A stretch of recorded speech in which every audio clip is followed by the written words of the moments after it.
moi je suis pas engagée. Si toi tu n'es pas engagé, je trouve pas pourquoi on peut pas chercher à trouver si et seulement si ça va marcher. Moi je dis ça peut pas marcher comme ça, on doit se voir. Si réellement tu veux de moi, tu dois te déplacer pour venir me voir.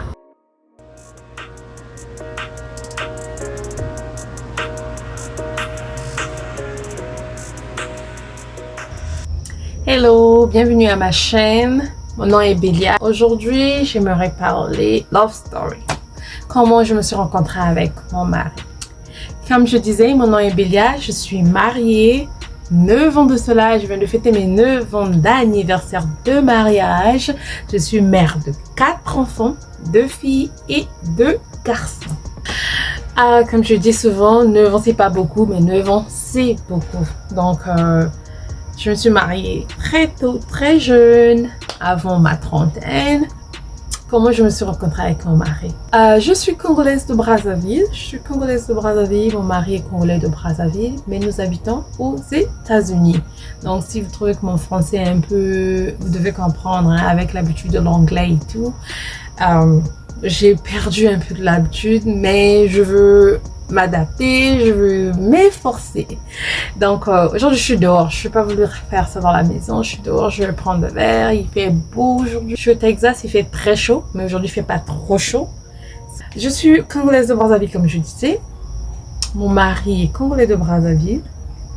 On s'est rencontrés au Congo. On ne s'est pas rencontrés aux États-Unis. On ne s'est pas rencontrés aux États-Unis ou quoi que ce soit. Mais non, il a immigré à sa manière. Puis moi, je vais vous parler de notre petite histoire. Je vais résumer ça. Prochainement, je pourrai parler de ça en long et en large si et seulement si ça vous intéresse. Donc, mon mari, on s'est connus à l'église évangélique. Je suis protestante. Il est protestant. Mais on priait dans une même église qui était au rond-point, qui est encore, je crois, au rond-point Kulunda. Donc, bref. Dans notre maison, c'était comme une loi. Hein, comme on peut pas dire une loi, mais notre tradition. Voilà. Notre tradition, comme on dit, tradition de famille ou une manière qu'on fonctionnait dans notre famille, c'était qu'on partait tous les dimanches à l'église. Les enfants, c'était dans les crosses du dimanche. 2 fois, on partait au culte normal. Et les 31 décembre, on partait à la veillée de prière.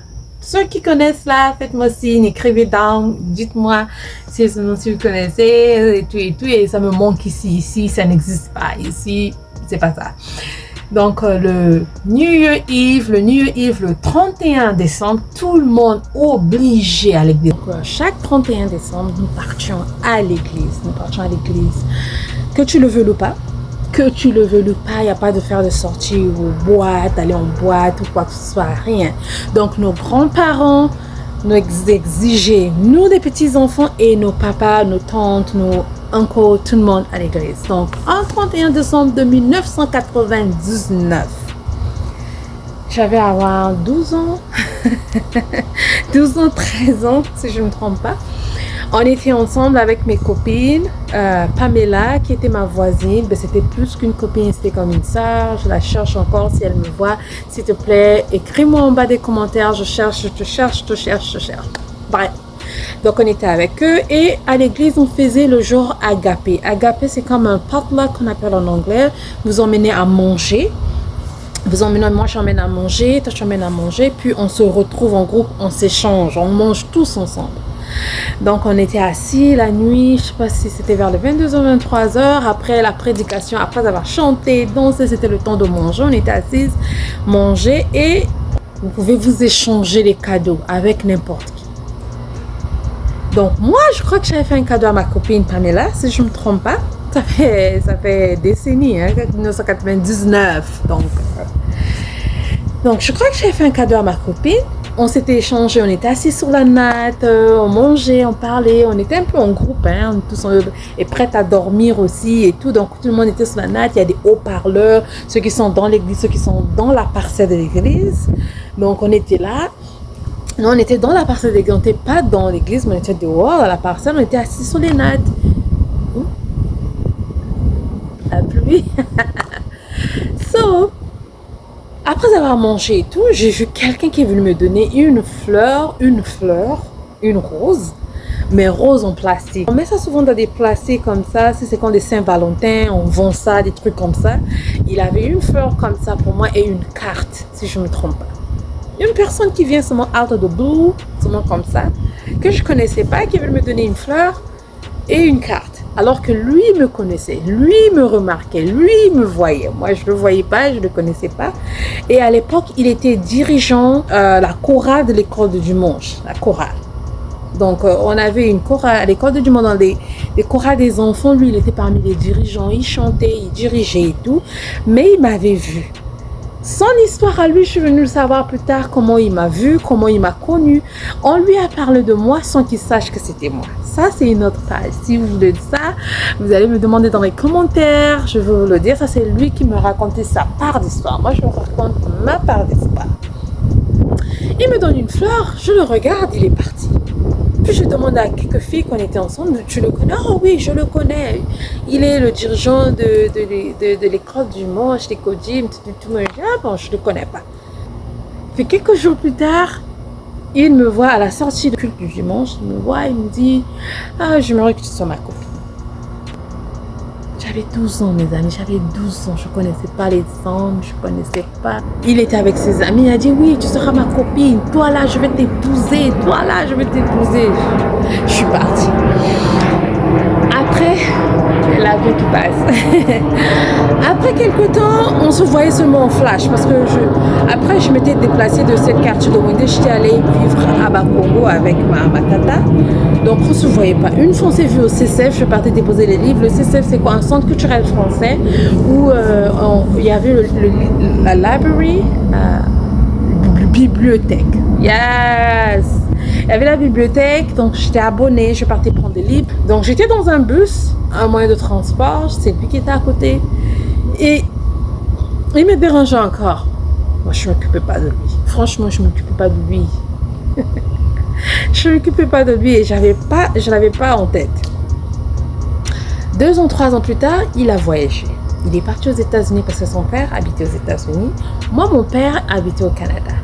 Je crois qu'il m'avait demandé ça. Moi, je lui avais dit que oui, mon père habite au Canada. Il a dit, oh, mon père habite aux États-Unis. Toi et moi, un jour, là-bas, on sera mariés, on aura des enfants. Je le regardais souvent comme ça. Il plaisante, il est dans ses lèvres. Franchement, je ne l'avais pas en tête. Lui, il est parti aux États-Unis. Il m'avait toujours en tête.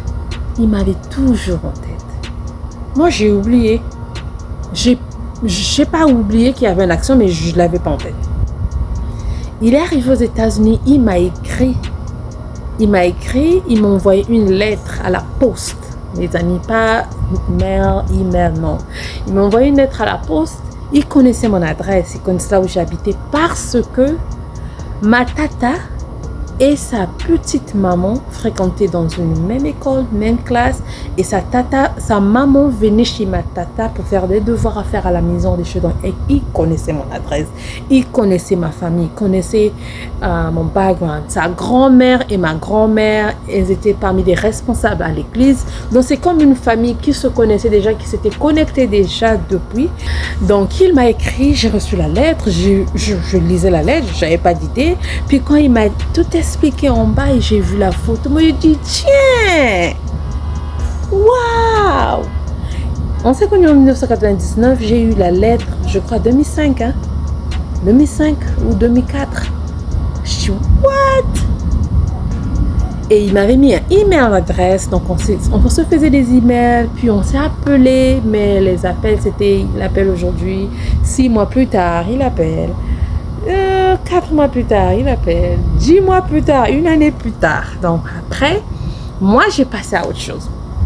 Il a passé à autre chose. Aux États-Unis, il n'était pas comme ça. Il a vu sa vie. Moi aussi, j'ai eu ma vie. Bref, mon père va me faire venir au Canada en 2012. J'arrive en 2012. En 2012, ma mère était morte. Une fois que ma mère est morte en 2012, j'ai perdu aussi mon grand-père qui m'élevait comme papa en 2012. Et à la veille, en juillet 2012, il m'appelle. Comme il fait toujours, il appelle 6 mois plus tard, 1 année plus tard, 2 ans plus tard. Il me dit, mais là où tu as du bruit, j'ai dit, oui, je suis à la veille, j'ai perdu mon grand-père. Il connaissait mon grand-père. Toute sa famille connaissait là, comme je vous ai dit, mon grand-père, ma grand-mère. Non, je vais te rappeler plus tard. Il n'a jamais rappelé, j'avais son numéro.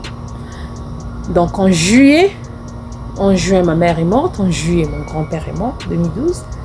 En novembre, moi, je suis venue au Canada. Je l'ai appelé, je suis tombée par sa mère qui l'avait fait venir, qui habitait chez lui. J'ai laissé un message, j'ai dit, si venez, vous dites que c'est un coucou pour lui dire que je suis là, je suis rentrée, comment il va, patati patata, mais moi, je l'avais plus en tête. C'est-à-dire qu'à chacun faisait sa vie. Il a eu son passé, j'ai eu mon passé. Donc, on va mettre les couvercles sur les passés là. Puis quand il vient, on lui dit, ah, la fille, un tel qui est appelée, patati patata, et puis et tout, il me rappelle. Quand il me rappelle, on parle, on cause, de tout et de rien. On commence à Skype, on commence à faire le Skype. Ceux qui connaissent le Skype connaissent le Skype. Donc on commence à se voir, on commence à se parler, et puis et tout. En 2012. En 2013, donc novembre, je suis arrivée, c'était presque les fêtes. 2013. On s'est dit, lui et moi, on doit se revoir. Et il commence à me dire, tu sais, j'ai toujours eu truc en tête, je ne t'ai jamais oublié, je t'ai jamais ceci, cela, patati patata. Moi, j'ai dit, ben, depuis tout ce temps, j'étais où, tu connais, tu étais où, patati patata, oui, je sais, je m'en excuse, et je faisais ceci, cela, bref. Moi, je ne suis pas engagée. Si toi, tu n'es pas engagé, je ne trouve pas pourquoi on ne peut pas chercher à trouver si et seulement si ça va marcher. Il dit, ça ne peut pas marcher comme ça, on doit se voir.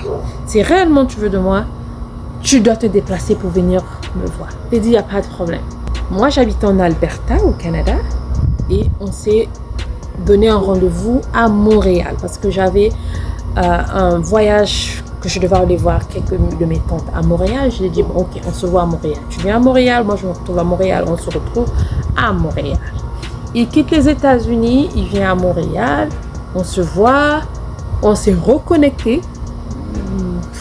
C'était comme, I don't know. Je sais pas comment expliquer ça. Ceux qui connaissent, mais c'était comme si c'était seulement hier. C'est comme si on avait leftover, puis on a laissé, puis I don't know. On s'est reconnecté. On a trouvé que oui, parce que j'avais dit, est-ce que ce feeling est toujours là? On n'avait jamais eu un feeling. Est-ce que ça va réellement? Parce que toi, tu as eu ton passé, j'ai eu mon passé, et on était petits, certes, on s'était vus.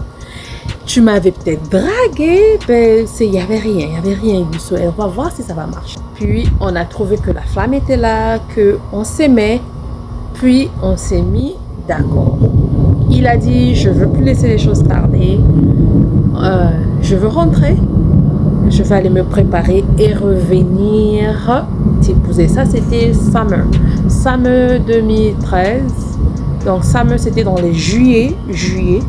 Si je ne me trompe pas, juillet-août, entré en août 2013. Et en août 2014, il est venu pour m'épouser. Il est venu à Montréal, on s'est mariés traditionnellement, parce que moi je suis africaine, donc il fallait commencer par la dot.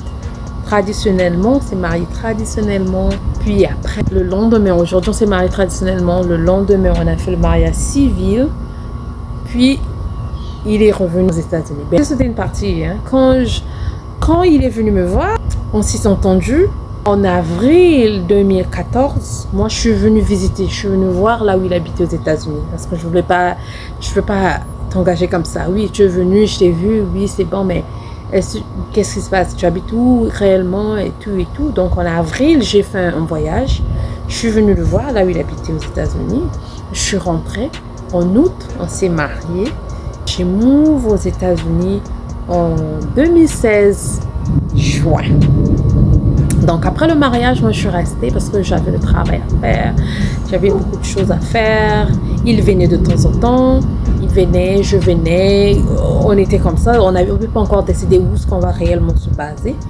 Puis on s'est décidé qu'on devait se baser aux États-Unis. Puis j'ai move aux États-Unis. Et aujourd'hui, de 2014 à 2023, ça fait 9 ans.